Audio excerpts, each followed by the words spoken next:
How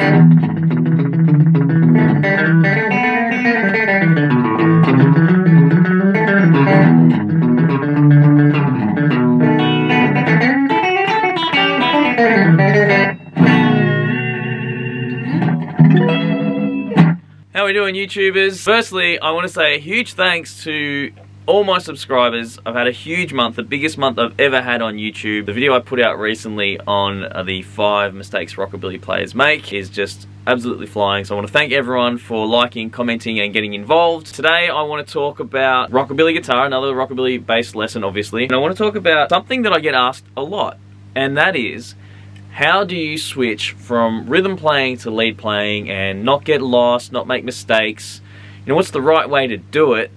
And it's a really good question. So Derek Lee Goodread was the last person to ask this question. Derek, how you going? Derek, that's his poster there. I actually played on some of his tracks, and he's got some more coming out that I've played on, some that I haven't played on. Good stuff, go check it out. But yeah, the question's a great question, and I had to sit down and really think about, you know, how do I approach this? So what I've done, I've put together a little bit of a list.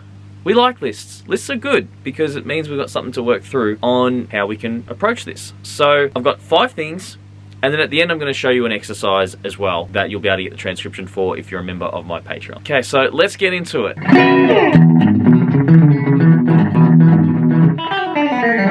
Okay, so you're gonna need a metronome. This is a really useful tool. If you don't have a metronome, get one. You can go to metronome. You can type in metronome on Google, and Google has a metronome, which is kind of cool. Google has a metronome.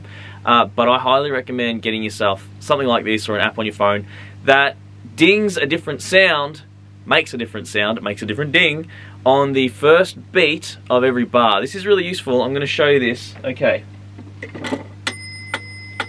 This will tell you where you are in the bar, so when you're practicing along, just stop that for a sec. Take a progression that you want to potentially play lead stuff over while you're doing rhythm, switching in and out of, and put a metronome on.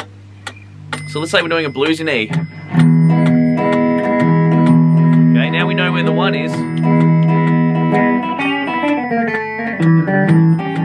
Then when I change chord, I obviously want to be on that ding, or, you know, at the very least, I want to know where I am. So practicing with a metronome is invaluable. I highly, highly recommend doing that with the progression that you're familiar with. Get familiar with how those chords fit with the dings, where all the, you know, changes are and stuff, and then work on your lead playing into that. So we've got more tips that are going to help with this as well.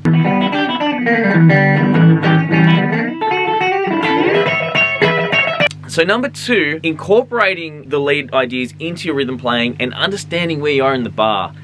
Really important. Rhythm and lead playing aren't really different. We often separate them, but if you can't play rhythm, you're going to have a hard time playing lead. I kind of think it's funny when someone says, oh, you know, I'm more of a rhythm player. I kind of always feel like when they say that, like, you think that I'm not good at playing rhythm, just a lead guy. But of course, you know, you want to be good at rhythm to get good at lead, and often the guys that are really great at rhythm would probably make the best lead players, and certainly really tasteful lead players. The guys that maybe don't have as great a feel, sometimes they can shred, but they might not be the greatest players because of that lack of rhythm. I mean, you know, I'm just putting it out there, but you know what I'm trying to say. So the way to work on this is to take your time, break it down, and develop an understanding of what you're doing in a bar. So I've got an exercise on this I'm gonna show you at the end. It's specifically on this. So 2 things I want to cover really quickly. Make your lead playing part of your strumming, okay, to help with this, to sort of understand where you are. If I'm playing down, down, down, 1, 2, 3, 4, 1, 2, 3, 4. You see Stevie Ray Vaughan and all the Texas blues guys doing that. Why not do it as a rockabilly player? Now, if you are using a thumb pick, that's totally fine as well. Let's say,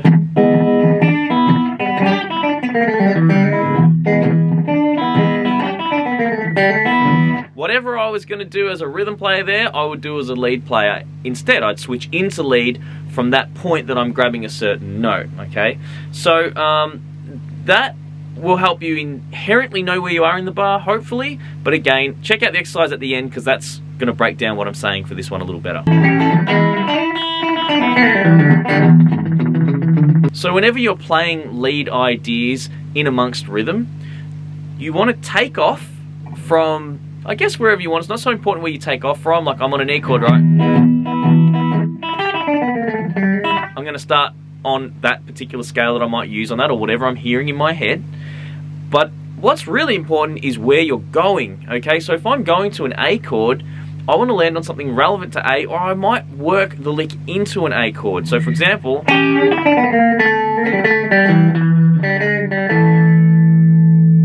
okay, just like that. So something in the chord, a note in the chord that I can grab as a lead note that I can then kind of fold into the chord.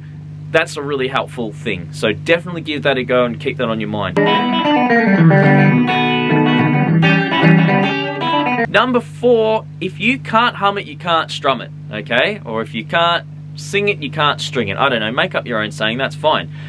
The thing is, if you're trying to play things and you can't hear them in your head, if you can't hear how that idea goes from a lead idea back to a chord, you're not going to be able to do it.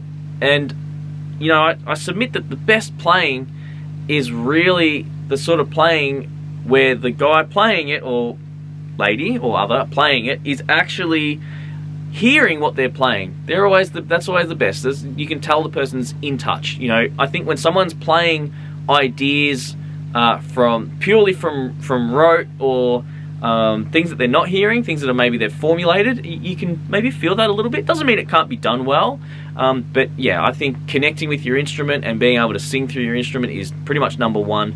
So if you're having trouble with that, try singing your ideas as you're playing and sing into the chord. You know, so I'm obviously switching back into a chord there. I can't sing 5 notes at once, so I'm not singing the whole chord, but you get the idea.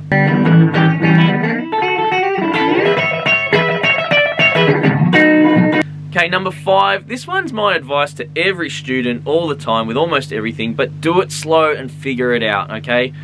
I was not born playing guitar like this. I've spent a lot of time practicing, my God, I have probably spent more time just working on this very concept we're talking about than many people will ever play guitar in their lives. So you have to slow it down, work on the ideas that you want to execute between chord changes or between your rhythm chops, okay? Like, I'm really into banjo these days, and that's a challenging instrument, going from certain rolls, you know, rhythm rolls into lead type rolls or scalic type things. And it's the same deal for me. You know, I've had to sit down and go, okay, well, how do I want this passage to resolve to a chord? The whole thing with a lot of musicians is they want to just be able to do things, but it just doesn't work like that. You have to practice, you have to really think about things. So do it slow, figure out your ideas, and then build them up. Maybe build them up with a metronome, you know, work them out really slow, and then put a metronome on, see if you can execute it, you know, to the bings, to the dings, where you're landing on a bar, you're landing on a chord, etc.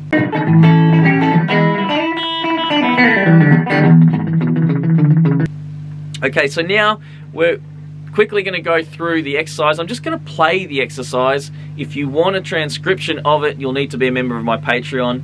But I'll tell you what's going on anyway, so if you want to go away and practice this yourself, it's no problem whether you have the transcription or not. The concept's probably the most important thing. So what I'm going to do, I'm going to play an E chord for 4 beats. 1, 2, 3, 4. Then I'm going to play a minor pentatonic scale like this. 1 and 2 and 3 and 4. Okay? So I'm just going to play open E minor pentatonic. And what I'm going to do, I'm going to start that on the 1. So I'm going to go 1, 2, 3, 4, 1 and 2 and 3 and 4. Okay? I'm not going to play anything on the 4. That's another thing, you know, if I want to change into a chord, you don't have to play a note right at the end of it. Leave it out, get yourself ready, jump on the chord. So that's something to take from that as well. But what I'm going to do the second time is I'm going to do this. 1 and 2 and 3 and 4 and 1 and 2 and 3 and 4. Okay, so what I did, I started later the second bar. So we would do it like this.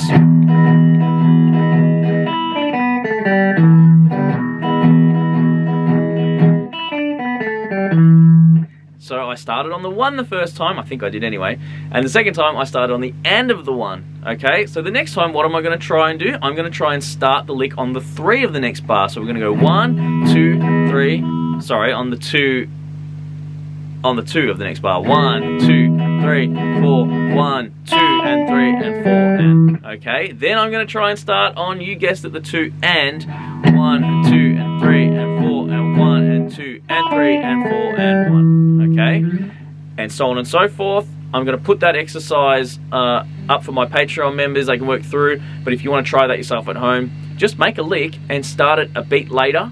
And obviously, eventually, you're going to have to cut the lick off and return to the chord. So that's all part of it as well. So 2, 3, and 4, and 1, and 2, and 3, and 4, and 1.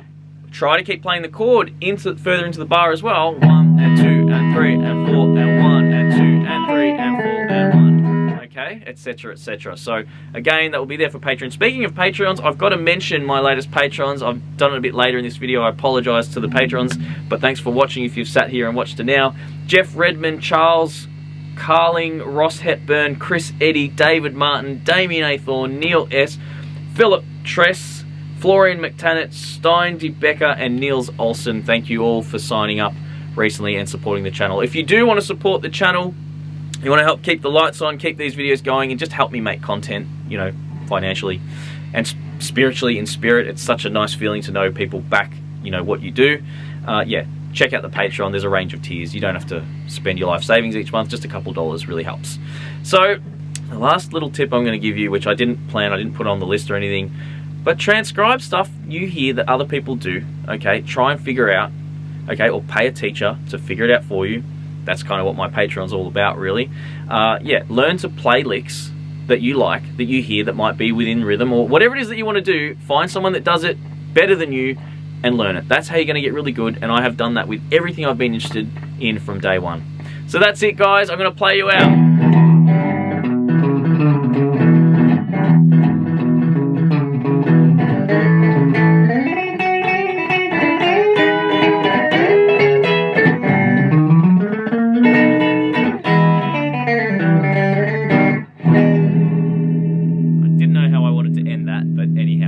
I'll catch you guys in the next video.